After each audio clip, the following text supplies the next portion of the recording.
কৈলাসহরে বাৎসরিক অঙ্কন প্রতিযোগিতা অংশ নিল 150-রও বেশি শিক্ষার্থী।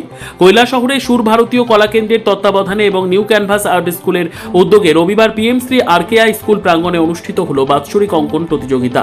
সকাল 11টা থেকে শুরু হওয়া এই প্রতিযোগিতায় নার্সারি থেকে কলেজ স্তর পর্যন্ত 150-রও বেশি ছাত্রছাত্রী অংশগ্রহণ করে নিজেদের সৃজনশীল প্রতিভার পরিচয় দেয়। প্রতিযোগিতায় বিভিন্ন বয়সভিত্তিক বিভাগে অংশগ্রহণকারীরা রং তুলি ও কল্পনা শক্তির মাধ্যমে নানা বিষয়কে ক্যানভাসে ফুটিয়ে তোলে। প্রতিযোগিতাকে কেন্দ্র করে শিক্ষার্থী অভিভাবকদের মধ্যে ছিল উৎসব মুখর পরিবেশ ও ব্যাপক উৎসাহ।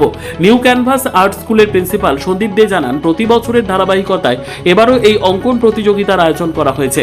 আগামী 2 মাসের মধ্যে প্রতিযোগিতার ফলাফল প্রকাশ করা হবে বলেও তিনি জানান। আয়োজকদের মতে এই ধরনের প্রতিযোগিতা শিশু কিশোরদের সৃজনশীল চিন্তাশক্তি, শিল্পবোধ ও আত্মবিশ্বাস গড়ে তুলতে গুরুত্বপূর্ণ ভূমিকা পালন করে। ভবিষ্যতে এই ধরনের উদ্যোগ অব্যাহত থাকবে বলে তারা আশাবাদ ব্যক্ত করেন। নিউ ক্যানভাস আর্ট স্কুলের প্রিন্সিপাল বলছি। আজকে আমাদের স্কুলে বাৎসরিক আর্ট পরীক্ষা নেওয়া হচ্ছে। আরকাই স্কুল, কৈলাসহর আরকাই স্কুল, এই পরীক্ষা অনুষ্ঠানটা অনুষ্ঠিত করা হয়েছে। এখানে নার্সারি থেকে কলেজ পর্যন্ত বাচ্চারা পরীক্ষা আজকে অংশগ্রহণ করেছে।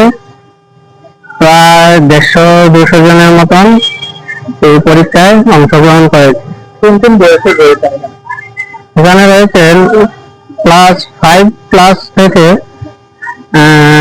25 ইয়ার পর্যন্ত বয়সের বাচ্চারা রয়েছে। এখানে সারা বছরই ভালো প্রশিক্ষণ নেওয়া হয় এবং ইয়ারলি একটা পরীক্ষা নেওয়া হয়। এই পরীক্ষাটা আজকে রবিবার 2 তারিখে অনুষ্ঠিত হচ্ছে আরকাই স্টুডিওতে। এটা 2 মাস পরে বের হবে। তারপর এটা প্রাইজ ডিস্ট্রিবিউশন আছে, বিভিন্ন ইয়ারের বাচ্চারা প্রাইজ পাবে। এই একটা অনুষ্ঠান হবে, এই অনুষ্ঠানেও আপনার তুলে ধরা হবে। মানে এটা কোন ইউনিভার্সিটির আন্ডারে হচ্ছে? হ্যাঁ, এটা হচ্ছে সুর ভারতীয় সঙ্গীত কলা কেন্দ্র ইনস্টিটিউটের আন্ডারে। আপনার নাম? আমার নাম সন্দীপ দে।